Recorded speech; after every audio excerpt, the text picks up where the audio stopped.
Good morning, good afternoon, good evening, folks out there in keto land. It is Meal Prep Monday.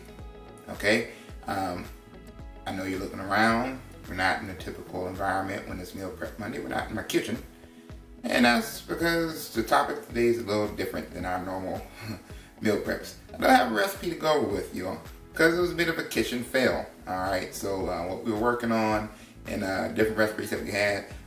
Nothing really came out. Nothing was really anything spectacular to show you all. So, you know, there's no point in recording it. So we're going to take this opportunity to just talk about some other stuff that has to do with meal prep, has to do with food. So a question that I get often, and a question I've seen come up across a lot of the different message boards and groups and forums and stuff that I'm on, when folks come to keto, everybody wants to know, hey, what's the approved food list? What's the approved food list? You know, what's the list of foods that I can eat on keto?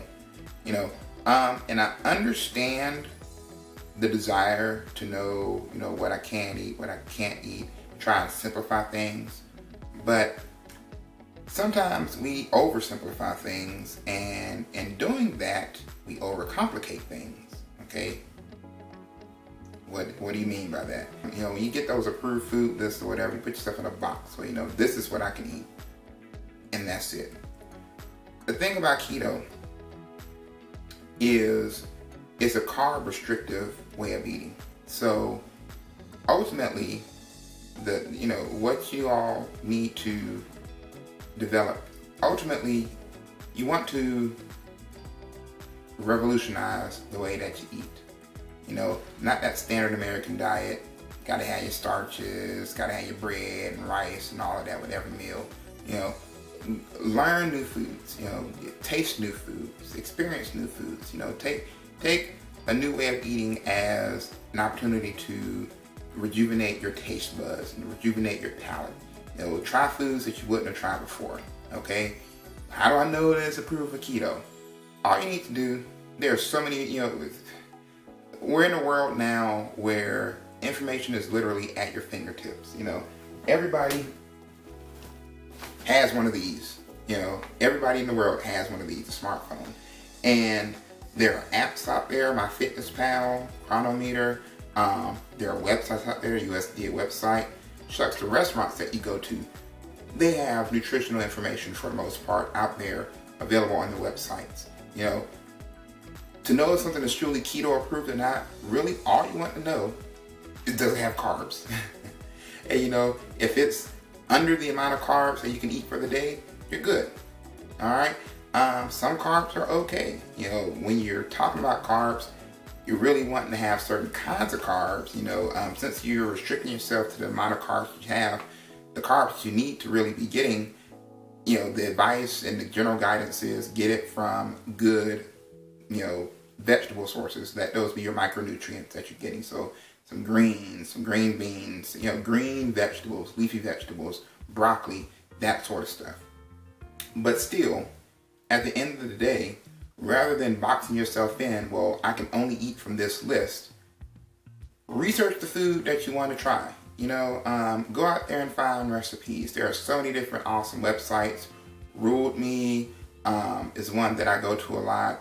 Pinterest, when you're out grocery shopping, look at the back of the box, look at the back on the label, look at the nutritional values, and all you're looking for is three things, the three macros: protein, carbs, and fat.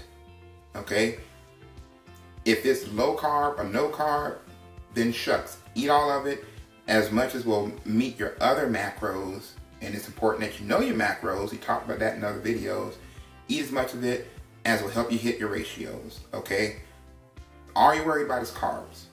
Don't restrict yourself to a certain sheet of food.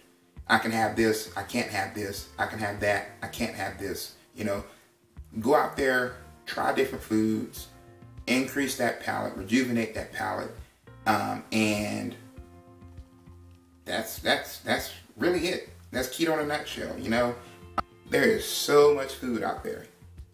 So much food out there, and there's so much food out there that will work perfectly fine with keto that we don't need to restrict ourselves to a couple of lines on a piece of paper.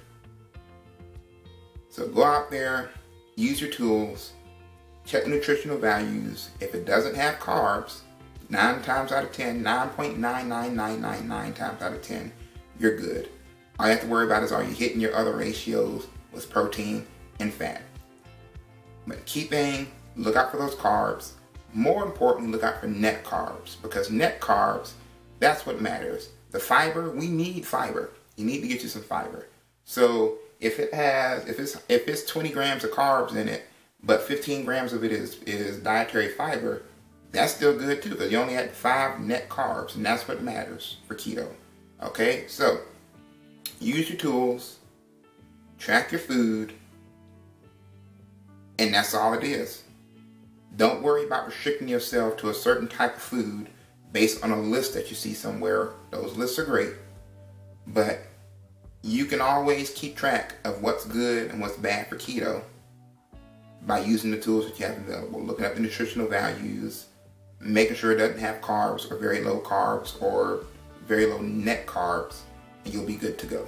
So, as we always say, go out there, hit those goals out of the park, get that meal prep done, eat those foods, and enjoy life. So, as always, checking out, eat, lift, and profit. Alright folks, so if you like the content, give the video a thumbs up.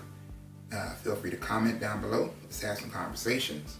If you want to keep up with my journey and keep up with what I'm doing, subscribe, share the video with some friends. My social media links will be down here somewhere, right there. Somewhere you'll see my social media links. Engage me on social media. And other than that, let's keep it simple. Eat, lift, profit.